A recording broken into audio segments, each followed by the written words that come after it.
You ask Tiger to solve. This deals with linear equations with one unknown. The final result is x equals 4. Let's solve it step by step. Simplify the expression. Expand the parentheses. Simplify the arithmetic.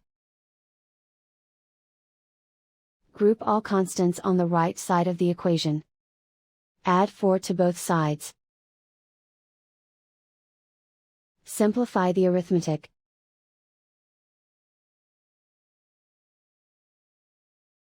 Isolate the x. Divide both sides by 6. Simplify the fraction. Find the greatest common factor of the numerator and denominator.